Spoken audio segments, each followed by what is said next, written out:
Hello, this is Dale Matthews, and I'm joined by, wait for it, Mike Jones. Yes.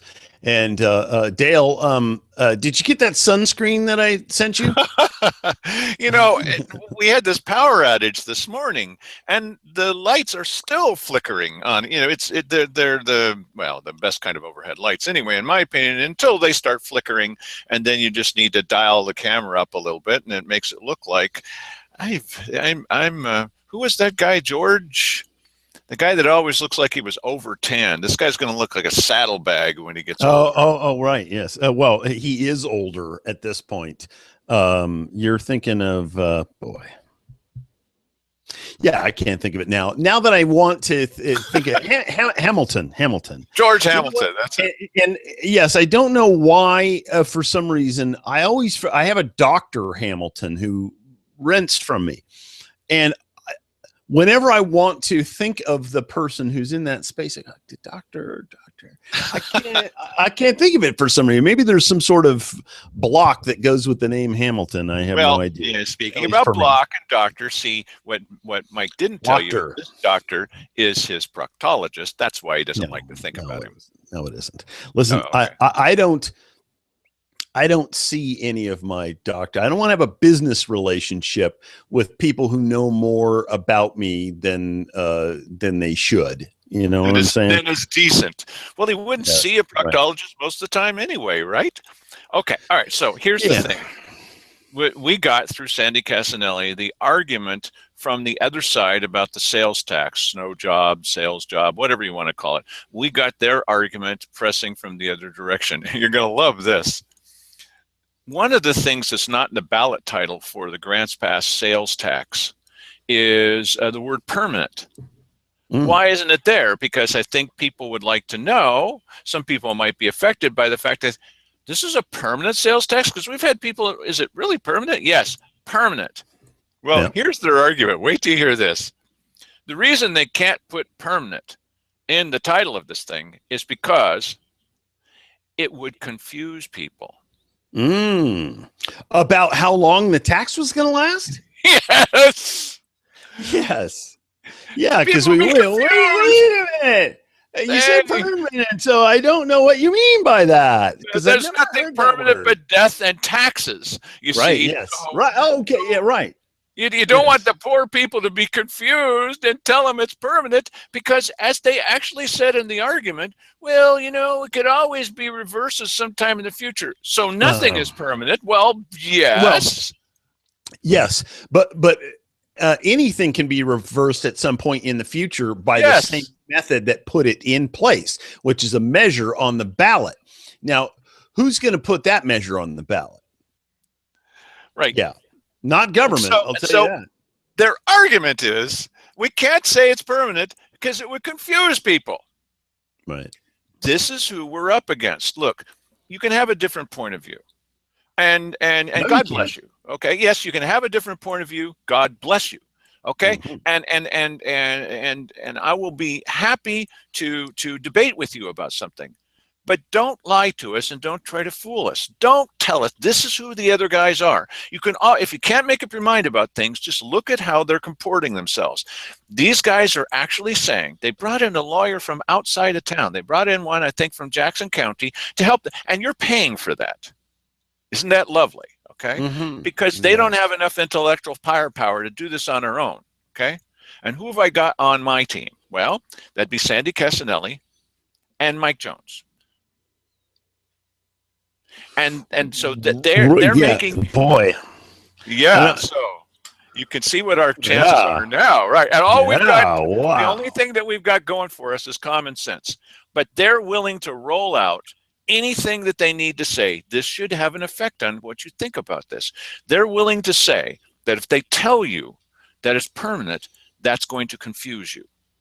Well, they just fall into the category of permanent liars and cheaters by doing it. You know what? I mean, this is a problem that some people in government have, and by some, I mean really most, is that they think if only you were smart enough to understand, this greater thing that I'm trying to impart to you. But unfortunately, it's probably going to be over your head, and there's really nothing that we can do about that. So I'm just going to, I'm going to save you the trouble of throwing in a word that might be challenging to you, like permanent. And, it's really for the best that On tomorrow's show, we're going to show you what some of the counselors, city councilors, Grants Pass city councilors have said about this. And one of the things Roy Lindsay says, you'll see tomorrow, is he said, well, I went around on a poll for the Grants Pass Chamber of Commerce on a variety of subjects. And one of them was about the potential for a sales tax. Now he's doing a poll.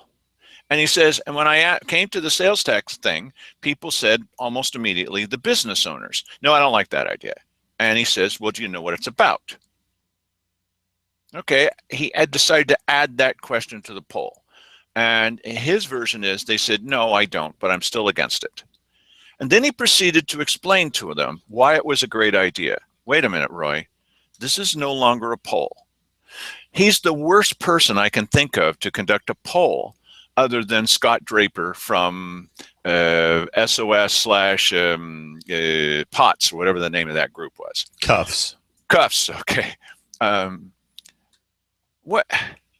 That's not a poll. And he said by the time he had finished explaining to them at length, half of them changed their mind. Only half of business owners. And maybe that was to get the guy out the door. This is not a poll. I'm not leaving until you agree with me. He said, once I explained it to them, they said, wow, that whole sure makes a whole lot of sense to me now. Yes. Thanks, Ray. Yes, thank you, sir. There's the door. And he has to paint people as saying, no, and I don't want to hear anything more. Well, I wouldn't want to hear it from that guy, okay? That may be one of the reasons, Roy. But it's treating us like the reason they can't put the word permanent on there is because you would be confused. You would be confused. This is lying and cheating. This is what it really comes down to. Sometimes it's down to one issue, and this would be the mayor. This would be the city manager. This would be the assistant city manager, David Reeves. This would be the Mark Bartholomew, the city attorney, and this hired gun they hired from outside with your money to try to convince us that this is a wonderful idea. It violates the single issue clause, the idea you're supposed to have a single issue. And you should start, if you're going to have more than one thing, it should start with the tax, not start with here's the kittens part, here's the sunshine part, oh, and here's the bitter pill part, okay? But we didn't have room to put the word permanent. Oh, please, you're lying to us. Do not lie to us. This is a bad way to start. Okay, so now we're going to play for you what citizens had to say at the meeting they had on the 3rd of the Grants Pass City Council. We played already for you a number of city councilors. We posted them on our website. See, there's flickering again. We have put that out there on our Facebook site. We are doing the same thing with, we're going to be playing them for you tomorrow. Those are the city councilors. So for Mark Gatlin, some of the others, you're not giving us a fair chance. Man, you took up the whole time practically you were there. Now we're going to play back what some of the citizens have said. And we're playing it all back. We're not everything, but we're playing it back pro and con, and then we're going to talk about it. Now, if you don't like that talking about it part, some people don't. Why are you watching the show? This is an analysis. Then we also going to place it up so that you can look at it, and then you can comment, and you can yell at the screen or agree with the screen or whatever you want to do with the screen. Just don't tell us about that. Go ahead, Mike, and play back the first person that had something to say. Oh, by the way, just before you do, it's just a coincidence, but it always is lately, during the last year or two, that whenever the city council invites people to come up and speak, they always somehow magically pick someone that's in agreement with them who's always the first speaker. Go figure. Yeah, and I think that this gal looks very familiar, like she came to the county weekly business session here just last week and was advocating for the commissioners there as well. So anyway, here we go. My name is Larry Arthur. I first moved to Grants Pass in 1944. After graduating from Grants Pass High School, I worked in 6 other states for 45 years. Then I chose to retire here 15 years ago. I encourage everyone to vote on real facts rather than hysterical assertions. I'm confident the city will provide a link to the Josephine County Assessor's page where you can look up the assessed value of your property. Facts. My property tax total is almost $5,000. Most of that goes to schools and the jail levy, or the jail bond, and public safety, city public safety. My home's assessed value is $376,240. Now the $1.79 levy is $673. The $34 jail utility fee brings this portion to $707. In order for me to pay $700 in new sales tax, I would have to spend over $40,000 on taxable purchases. That is more than my entire Social Security and AAA retirement income. So obviously that's not going to happen. My mortgage, utilities, gasoline, medical costs, unprepared food, and many other things will not be taxable. If I spent as much as $100 a week, which is not likely, on taxable items, I would pay less than $100 a year. So I will still gain $600 or $50 a month. When the next legislature passes the $2 bill, and if and when it ever gets constitutionally done, to require all counties to collect enough tax to pay for minimum services, I would still be ahead by $200 after paying for the county sheriff patrols. Most counties and townships in the U.S. pay far more than that. The city residents will benefit from this sales tax, and I strongly encourage that it be 2% and cover services, not one or the other. Thank you. Yeah. I think it's a killer argument. I think that she's done a real good job. Look, you got to give, in my personal opinion, you got to give propers to the proper people. I wish the video was a little brighter, Mike.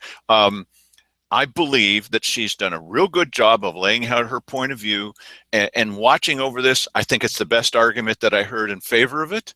It hasn't convinced me that it's a wonderful idea, but as far as advancing their cause, I think she did a killer job. Mike? Yes. And what she did was tell them that we are going to shift the burden from you to these business owners over here. That's what she told them. And right. she didn't say that, but that's the net effect of this thing, is that now we're going to lift the burden off of you in exchange for your vote.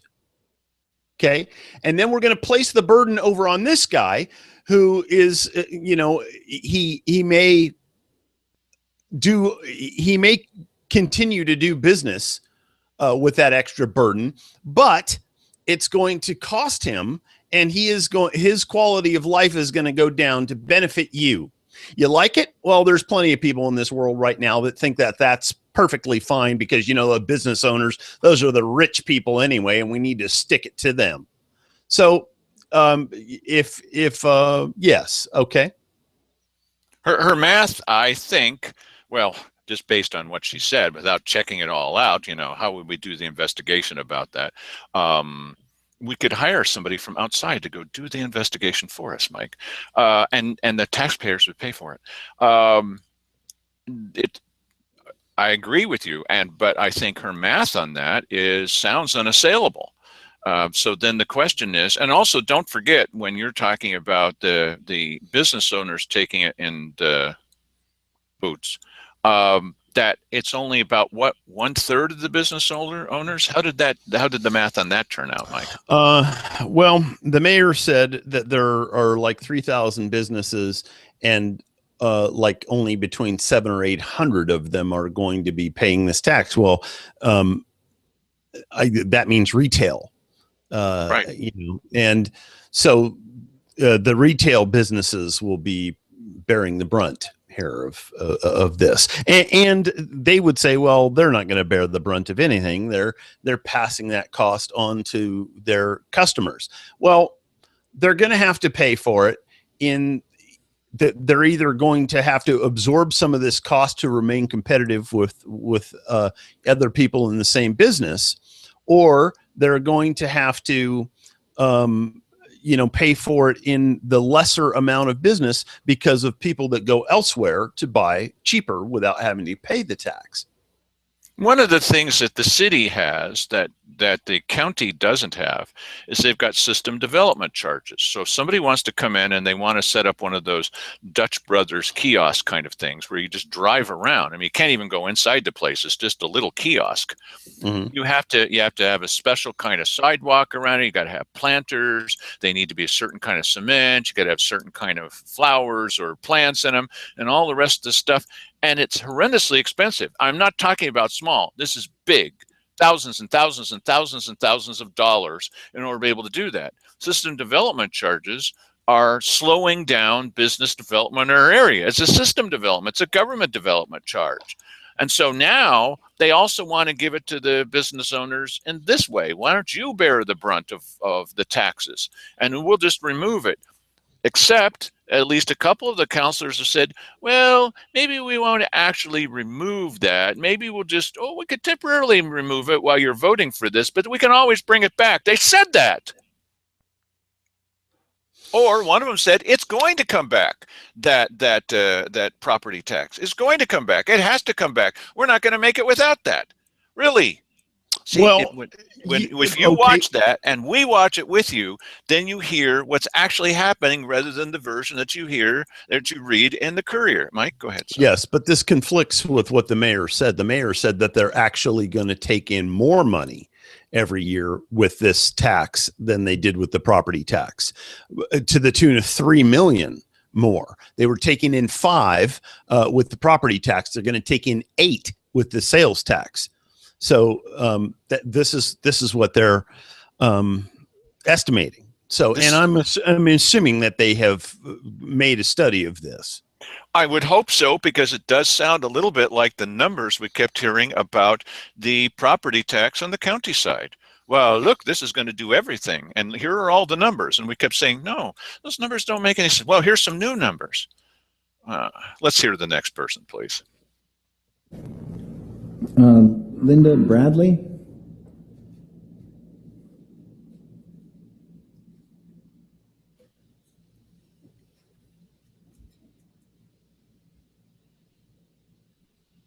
Hello.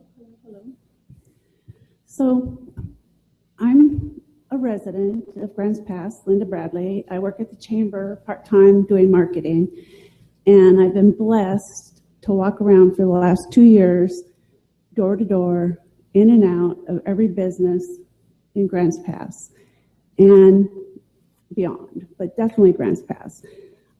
We did a BRNE survey about 2 or 3 weeks ago, and I was part of it.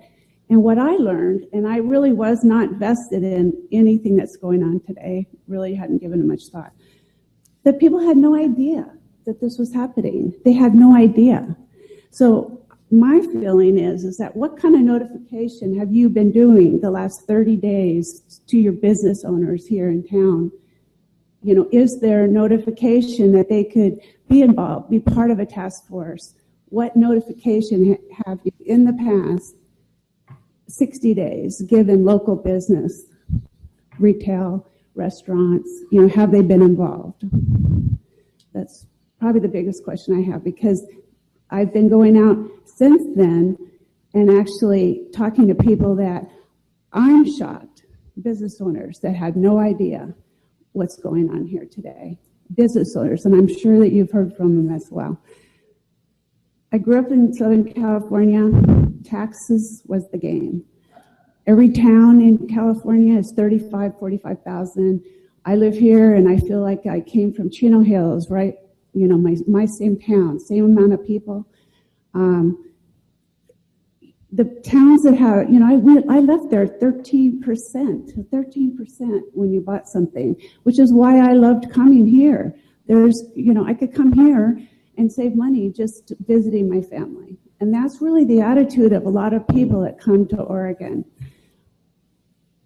You're changing the culture. You're changing the ecosystem.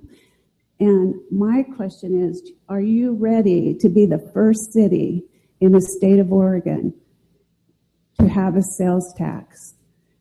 Are you ready for that? Because that's really what you're doing. Sure, we need law enforcement. Yes, we need everything, but I don't understand why you're taking away what you have in place. If you're going to add sales tax, keep what you have in place. It doesn't make sense. Keep your property taxes so your residents are doing their part, and then have sales tax to do all the wonderful things that need to be done. Thank you. Thank you. I'm a little confused. I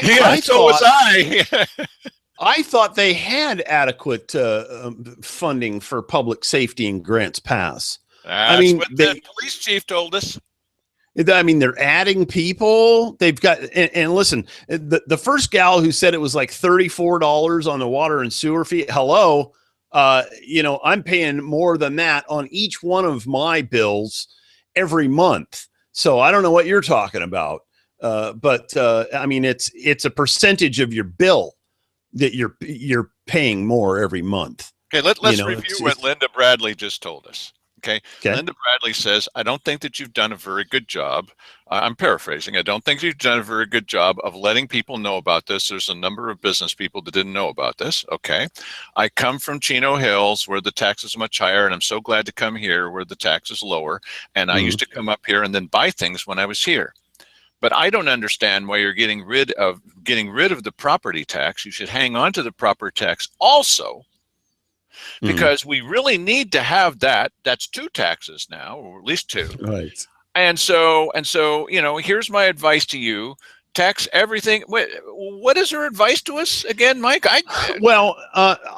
I think that she was saying that, you know, if you are going to add a sales tax, then don't immediately get rid of your property tax. But I mean, her argument to begin with was don't add the sales tax. That's what it sounded like. If you do, number one, you'll be the first one in Oregon. And people go, well, what about Ashland? That's a meal tax. It has nothing to do with, it's not on everything you buy. That is a major departure from the culture in Oregon, taxing. And listen, it's no different than California's. California's, they tax everything but unprepared food as well. So I think it's a bad idea. But there was, but then she said, if you do add this, keep this around to do all the nice things that you want to do. Well, besides being a little confused about what it was that she was saying and her total point, the other thing is this thing about the change of culture. You know who's next if this happens here. Medford is next. They're square and you know, they're right in the center there, because now Ashland has a meal tax. Grants Pass would have a sales tax.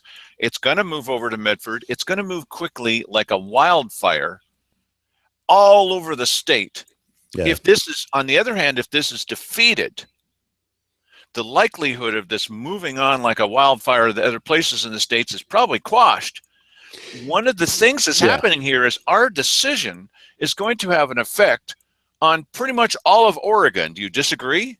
No, not at all. I think that's a really good point.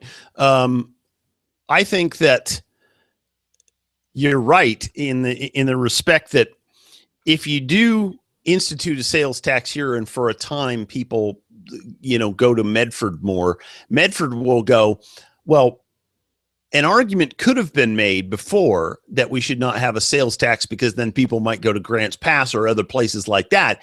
But Grants Pass already has a tax. So they're not going to leave here if we institute the same 2%. And, you know, I could see him doing it real easy. There's two great arguments that can be made about this. One is, let's not have a sales tax in Medford because look at the business we're attracting. But that's not the way government thinks. They're going to say, look at the tax that we don't get. We could be getting that tax too. Yeah, this really brings up a good idea. It passed there, it can pass here. They're not going to be thinking, look, we have an advantage, even a momentary advantage. They're going to say, look at all that money that we're giving up. They're going to be next. Look at what happened with Medford. They said they wanted to institute up to $1.60 per thousand for a library tax. Okay. But it'll be anywhere from say $1.20 to $1.60, but don't worry. It'll never be the $1.60. We won't do that. That's just crazy talk. Literally, as soon as it was done, they went, okay, we're going $1.60. So they want the money, and any way that government can possibly get money and feel like they could get away with it, they're going to do it. Cheryl Walker, when she was running for office, intimated in every way possible that she was not thinking that a property tax, a new property tax after all those failed was the way to go. I really don't, I have my doubts that that's really the way to go. And if you looked at that, you might say she has her doubts because she said she had her doubts. The first day she was in office, she said, I think it's really the only way. Well, okay, next video, please.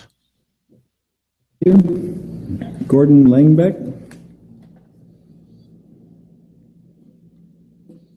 Can you brighten it up a little bit, Mike? Nope. Gordon Langenbeck, live here in the city. First off, Jay, I have one question not to answer here, but you said there's 854 exempt business from paying taxes. Hope they're all 501(c)(3)s. You said there's 4 legs to the criminal justice system. I asked myself, where is the county? Because one of those legs is the district attorney, and the other leg is filling up the other 100 and some odd beds in the jail. I've seen nothing that shows city-county cooperation in making this happen. The other question that I would ask is, have you considered a Rogue Valley sales tax?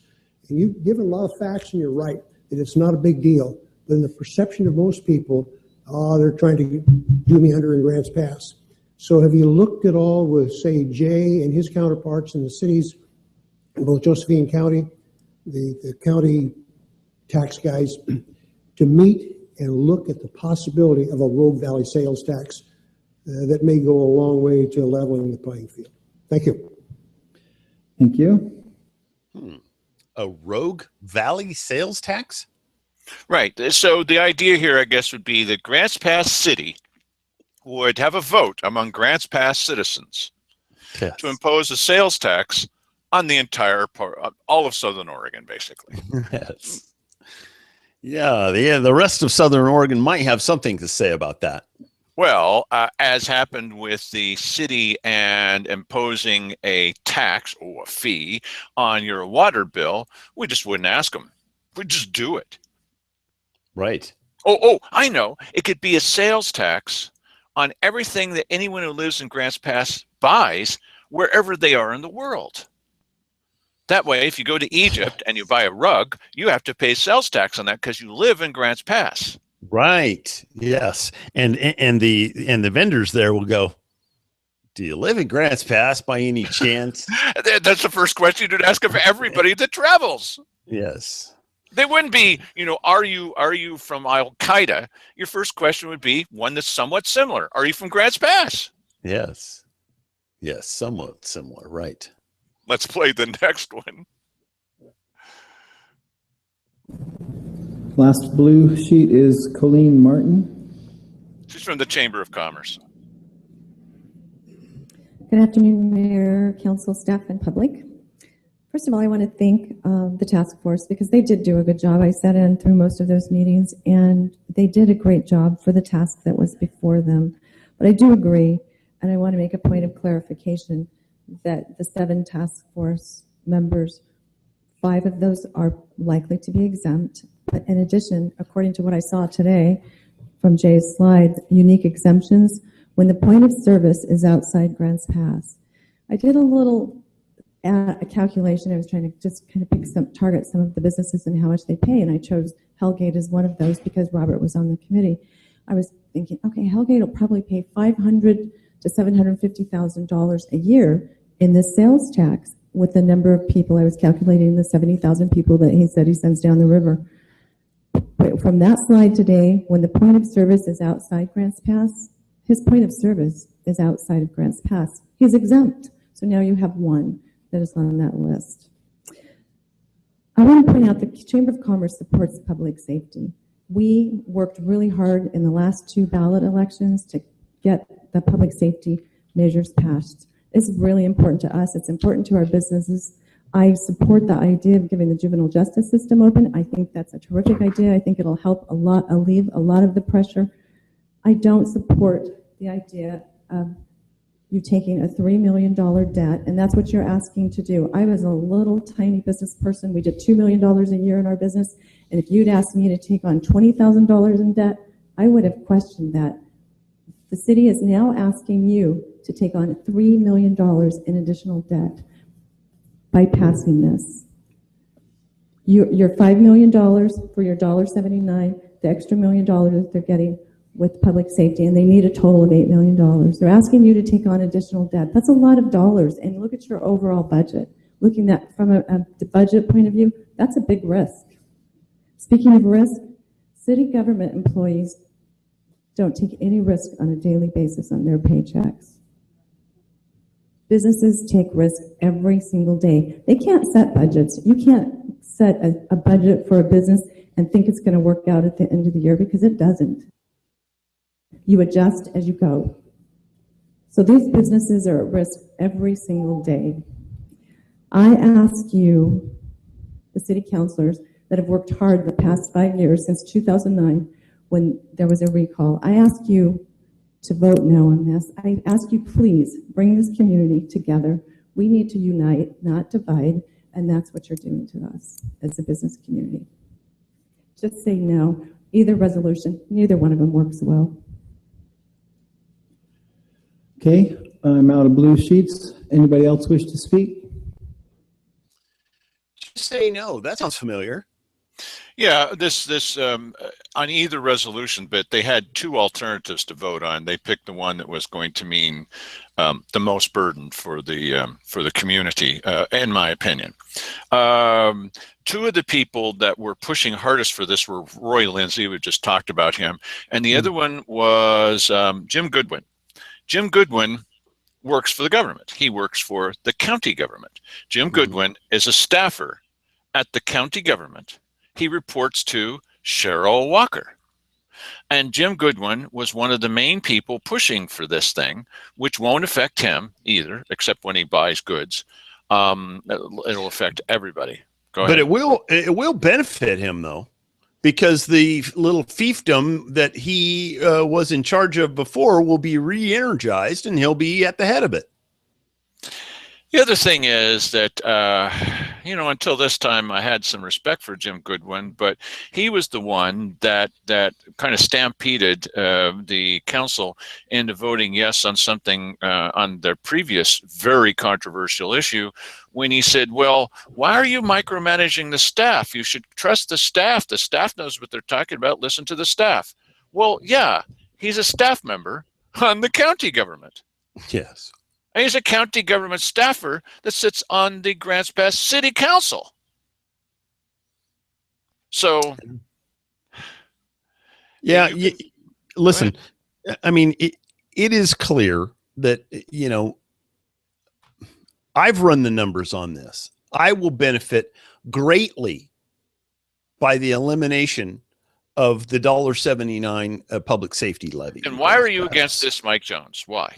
Well, I think that it hurts the economy. Ultimately, it will hurt the economy in Grants Pass, because you'll have less commerce taking place here. And listen, it's a psychological thing. That's how it works. You add 2% to the cost of something, you're going to get less sales. Well, one of the things we get asked a lot is, for example, why do you two guys care on your show? Because you've got 10 times the viewers on a daily basis of what's happening on cable TV with the commissioners. Why would you care if there's cable TV and public access to information? Why would you care? And Mike, you will benefit personally if these taxes are pushed away. So why would you care whether or not this was added on? And you do care. So what's up with that? Why do you care when it's not going to, when it could actually benefit you? Why would you care? Okay. But you know what? The thing is that there is sort of a selfish motivation here, and that I know ultimately long-term business will be better for me as well if we don't tie an iron ball around the ankle of retail business in the city. It will ultimately benefit me if they do this to retail. That is an error that falls over the entire city in terms of business. And I run business, and it's not retail.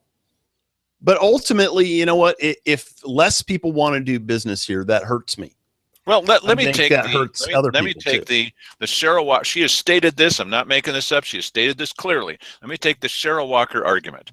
Mm-hmm. Why would Cheryl Walker care if gold miners in our area were doing well, or if marijuana miners were doing well, or if minors in general, young kids, were doing well? Why would she care, since that doesn't put any money directly into the pockets of county government? Why would you care? You have to wait for this.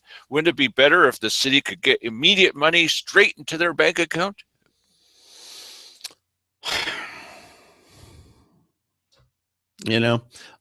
I just think that first of all, what you're talking about there is a tax, and it's so that ultimately taxing something, anything you tax, you get less of. You tax sales, you're going to get less. You tax, anything you cannot tax people into prosperity. And, they want to, the only people that you can tax into prosperity is government. Jim Goodwin. And that's what they're concerned with doing. And listen, you know what? Jim Goodwin seems like a likable guy. You just want to like him. You just want to trust him. You look at him and you go, absolutely. Well, he's, only concerned about what's good and what's right for people. Yes. Yes. But it may well be that he's also concerned about his own bottom line too. And make no mistake about it, for the people that are in city government, county government, when more money comes in, it's better for them because it's more likely that they're getting a raise sometime in the near future. And people can say quite legitimately, well, it doesn't matter to you guys because you don't charge anything for this show. You don't charge anything for the news. You put all this stuff out there and you share it with everybody that Colleen Martin did not do. I mean, Colleen Martin and Jim Williams, Jim Williams, not Goodwin, decided that they were going to put in an argument that was different than the one that we put in. We concentrated on one specific thing. Theirs is like kind of all over the place. They decided not to share that information with who you would think would be their allies. They don't want to share it with us. Okay. So they did that, and they're a little bit upset with us. I know from one of the members of that group that we did this at all. All right. Now we're going to find out what the judge thinks. That doesn't make any sense, though. Why? I mean, even if the arguments are identical, why would one party be mad that the other party is doing it? I mean, that just sounds like more people on your team to me. I agree with you. But that's the way they've treated it. We've shared everything that we have with them, and we've had to go begging for information from them. So, don't talk about disunity. You know what? Every once in a while, disunity is pretty important to know about. We tell you about this stuff, whether it is to our benefit or not, especially when it's not to our benefit. increases our credibility, you see. So, I mean, the point is, yes, we're not going to make any money off of this. Yes, Mike could actually do better from all this. It depends on what your motivation is. If your motivation is you want what's best for the community, then you do the dang thing for free. You get up there and you make the argument. We didn't know if they were actually going to do this or not because they weren't getting around to it and they weren't telling anybody about it. And so we were first to put ours in. Now, I think we've got a killer argument here, and you'll hear more about that tomorrow. But they didn't feel like sharing that with us. We've seen this before among people that we agreed with about the property tax. We're not going to share. Why would you not share it? Well, because it might get out. What if it did get out? We're not going to give it out. But even if it did, what? You got so many secrets that you can come to this meeting of SOS because you might give away our secrets. What secrets? That you're not going to do a good job? This is not a secret. We already know that. So, look. Play the next video clip. Hey. Yes, sir. Hi, my name is Richard Emmons. I'm a resident of the city of Grants Pass, and I'm glad to be one. To the mayor and the council and the staff, I appreciate this time to speak to all of you. I want to speak to the issue of uncertainty, and Colleen spoke to it to a degree, but just when you're in business, you have so much uncertainty today just from the federal, state, and now the local government.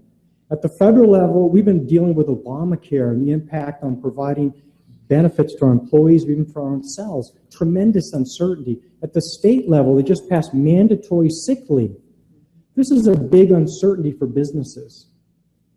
This past week, I had a workman's comp audit at my business. 6 months ago, I had an unemployment audit. Would we be looking forward to sales tax audits? See, there's uncertainty revolving this whole sales tax issue, because even if it doesn't pass, there's still going to be uncertainty in the minds of potential businesses of whether or not to start a business in Grants Pass.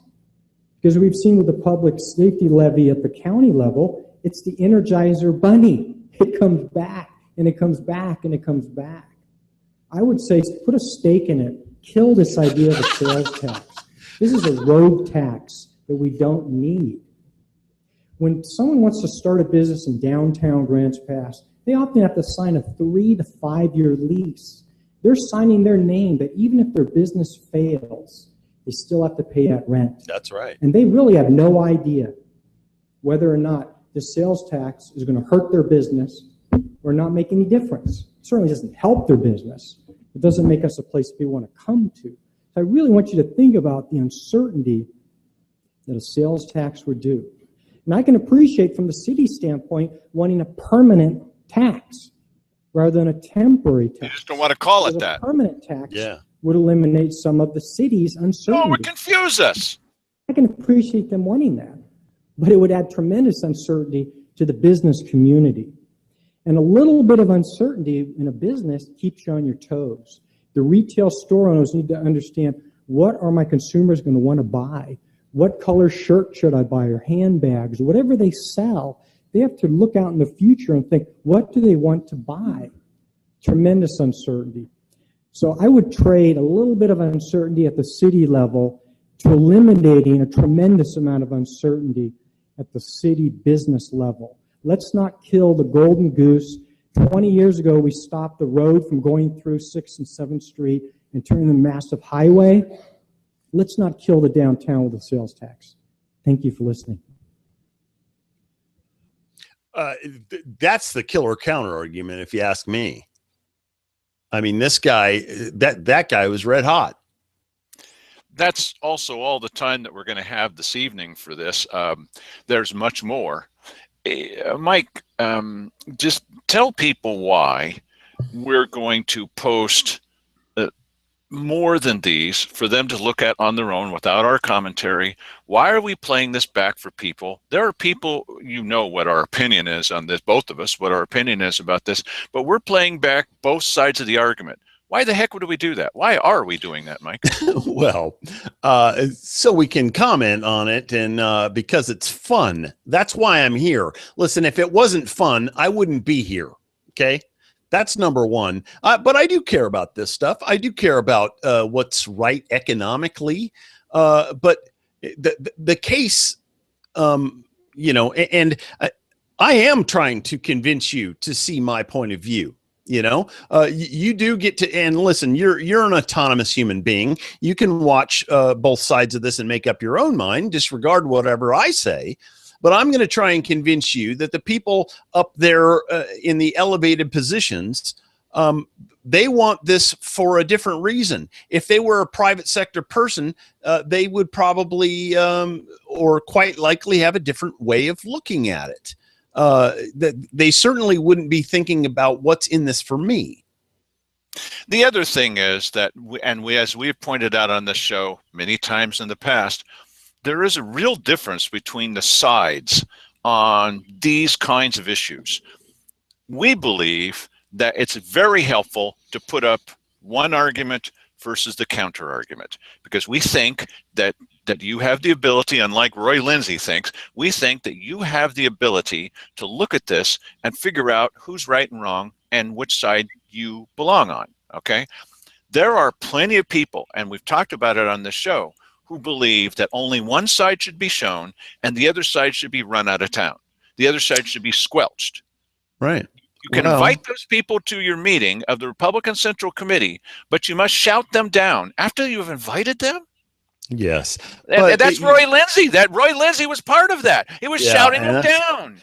Yeah, but here, let's be real clear about that, because we don't want anybody to get the wrong idea. We were at this Republican County Central Committee, and they took a vote on whether or not to support the levy.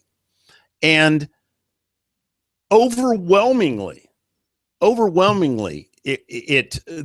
motion to not support the levy passed. And it was an extreme minority of people who voted against it. And what was their argument? What was their argument?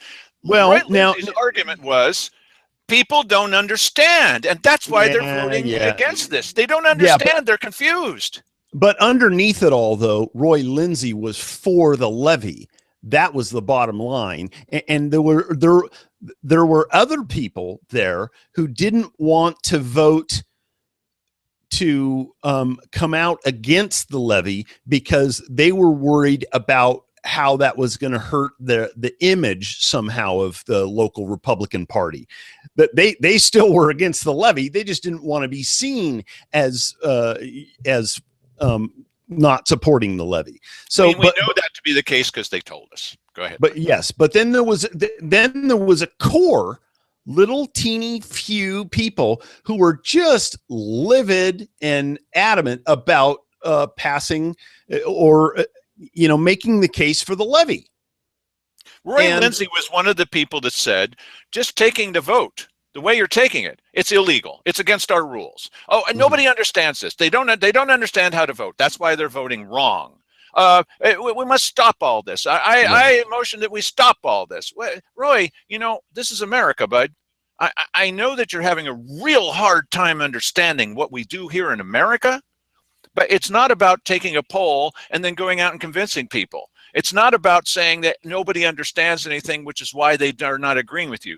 You know what? It could possibly be, Roy Lindsay, that they do understand, and that's why they're voting against this. And some people are saying, Roy Lindsay's for it, I'm going to vote against it. There are some people that may fall into that category.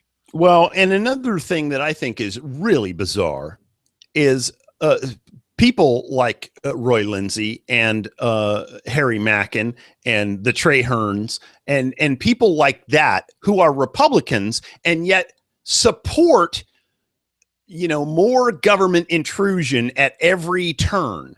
More taxes. Let's have a sales tax. Republicans are not supposed to be for that. So I'm a little bit confused, and I think maybe you're a little confused about why you're a Republican if you want to do everything the way Democrats do. That's just a little odd to me. I'm at a loss. I would rather see people that are diametrically opposed to me and stick to their point of view than be all over the place and say, well, I'm a fiscal conservative. I'm against more taxes, except everyone that comes along I'm in favor of. That doesn't make any sense. You have no. How can you even say that you're a Republican or a fiscal conservative if you keep promoting the idea of, well, I'm doing it for the safety levy? You know what? The reason that's a lie is, do you remember how they said that the situation with the sheriff was an emergency. It's an emergency. It's an emergency. We need to do we're opposing you because we need to do everything in our power. And then once that died, once that was voted down, once again, where are these people? What happened to the emergency? Well, it's going to be, if it was an emergency before the levy failed, why isn't it an emergency now? Because there's no levy involved. Why is nobody talking about the emergency? It's now okay? No, that's a lie. Yes, and listen, this is an argument I think needs to be made over and over and over again as we're leading up to the next season where a levy will be proposed, is that, hey, wait a minute. Right now, do you notice that there is no desperate, feeling in the air right now? There's no, nobody's freaking out that there's some dire emergency, but you remember a few months ago when they were. So what happened to that? And why don't we have that now? That's very, very interesting. It could be that the people who were wanting to push that feeling and shape that perception that there's an emergency have an agenda that has nothing to do with law enforcement. Because if they really did think that there was a law enforcement emergency, the emergency would continue regardless. It'd be worse now because it didn't pass. Right. It'd be worse, and they'd be talking about it. They don't really care about that. They don't. This is about funding government, and this is about more of same from them. Listen, back in probably, what was it, 2004 or 2005, somewhere in that range. Well, they had like 400 people working for the county. And then, there was, major cutback in the amount of funding, and they cut the size of that in half. Well, ever since I've been watching them, and I know, that was, probably 7 or 8 years after 2005 that I began watching them, they've been adding people. That's not shrinking. That's not keeping the size of government small for a government that is on the edge of the fiscal cliff, hanging by their fingernails. That's not the actions of somebody who's trying to be frugal and save money. So that they would like to have more money so that they could do more. Listen, if we pass a property tax levy, you know what? One of the first things would happen. The first people that you'd see in a weekly business session. J.J. Schofield, and he'd be telling you about, he'd be telling you about all the raises that are in the queue.